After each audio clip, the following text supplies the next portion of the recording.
ఒక్కొక్క చెట్టుకు 450 రూపాయలు డిపాజిట్ చేయమని చెప్తుంది. అదేవిధంగా ఒక చెట్టు కొడితే 2 చెట్లు పెంచాలనే నిబంధన ఉంటుంది. సో దాన్ని ఆ కమిటీ రికమెండ్ చేసిన తర్వాత 450 రూపాయలు ఫారెస్ట్ డిపార్ట్మెంట్ కట్టిన తర్వాత అనుమతి ఇచ్చిన తర్వాత చెట్టు కొట్టాలి. కానీ ఇక్కడ దరఖాస్తే పెట్టలేదు. ఇక్కడ ఎక్కడ కూడా అటవీ శాఖకు అనుమతి కూడా కోసం దరఖాస్తు కూడా పెట్టలేదు.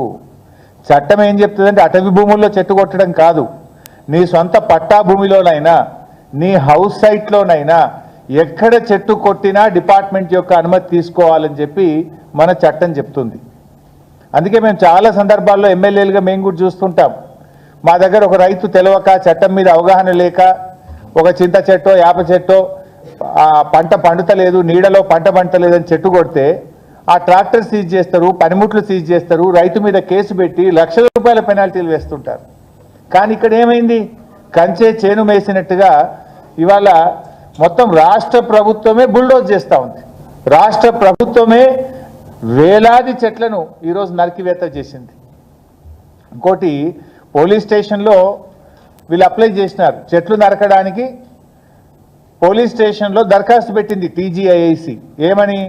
మేము ఈ అడవిని ఇక్కడ ఉన్నటువంటి చెట్లను నరకదలుచుకున్నాము, మాకు రక్షణ ఇవ్వండి అని పోలీసులకు దరఖాస్తు చేసినారు. మరి పోలీసులు ఎవరైనా దరఖాస్తు పెడితే వాళ్ళు అడుగుతున్నది న్యాయబద్ధమైన పనా, అది చట్టానికి లోబడిన పనా కాదా అనేటువంటిది డ్యూ డిలిజెన్స్ చేసుకోవాల్సిన బాధ్యత పోలీస్ డిపార్ట్మెంట్కి ఉంటుందా ఉండదా? టీజీఐసి పెట్టిన దరఖాస్తే నేరపూరితమైనటువంటిది. పోలీసు ఏం చేయాల్సి ఉండే? మీరు చెట్లు కొడుతున్నారు కదా, దీనికి ఫారెస్ట్ డిపార్ట్మెంట్ అనుమతి ఉందా, ఇది వాల్తా చట్టానికి లోబడి ఉందా, వైల్డ్ లైఫ్ యాక్ట్కు లోబడి ఉందా, అవన్నీ చూసిన తర్వాత పోలీసులు అనుమతి ఇవ్వాల్సినటువంటి బాధ్యత ఉంటుంది. కానీ ఇవాళ ఏదీ చూడకుండానే పోలీసు రక్షణలో రాత్రింబవళ్ళు 50 బుల్డోజర్లు పెట్టి చెట్లను ఊచకోత కోసినటువంటి పరిస్థితి.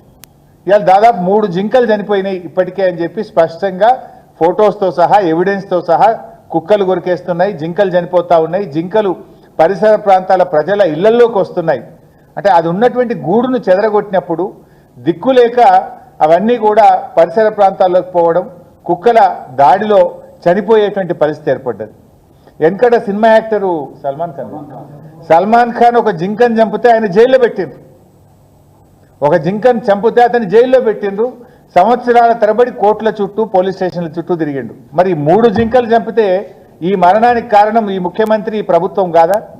దీని మీద న్యాయపరంగా చర్య తీసుకోవాలన్నా వద్దా? సెక్షన్ 29 ప్రకారం, సెక్షన్ 29 వైల్డ్ లైఫ్ యాక్ట్ ప్రకారంగా ఒక జింక కానీ ఒక ఎనిమల్, వైల్డ్ లైఫ్ ఎనిమల్ ఏదైనా చనిపోతే 7 సంవత్సరాల శిక్ష వేయాలని చట్టం చెప్తా ఉంది. ఇంత స్పష్టంగా మీరు ఇవాళ ప్రకృతిని విధ్వంసం చేసి చెట్లను నరికివేసి ఇవాళ మూగజీవాల విధ్వంసానికి పాల్పడి 3 జింకలు చనిపోవడానికి ఇవాళ బాధ్యత రాష్ట్ర ప్రభుత్వందా కాదా? ఇవాళ అటవీ శాఖను కూడా నేను అడుగుతా ఉన్నా.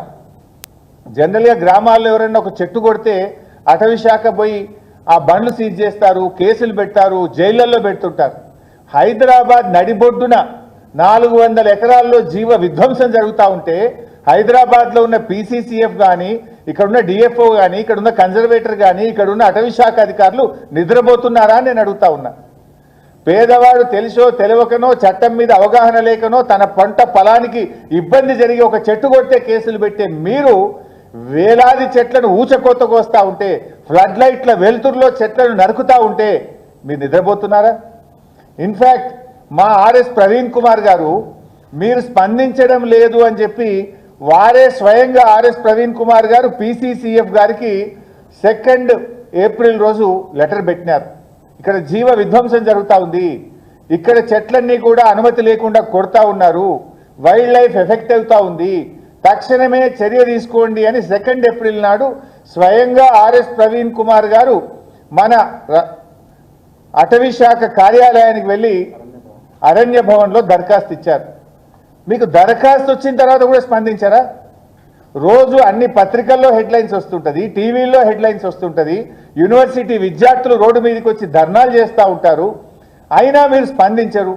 పోనీ మా ఆర్ఎస్ ప్రవీణ్ కుమార్ గారు స్వయంగా లేఖ రూపంలో మీ కార్యాలయానికి వచ్చి మీ చేతిలో కాగితం పెట్టిన తర్వాత కూడా అటవీ శాఖ స్పందించలేదు అంటే ఇది అటవీ శాఖ యొక్క పూర్తి నిర్లక్ష్యం, నేరపూరితమైన నిర్లక్ష్యం. అటవీ శాఖ స్పందించకపోవడం వల్లనే ఈరోజు ఇన్ని వేల కొద్ది చెట్లు నరకబడ్డాయి, ఇన్ని జింకలు ముచ్చివాత పడ్డాయి.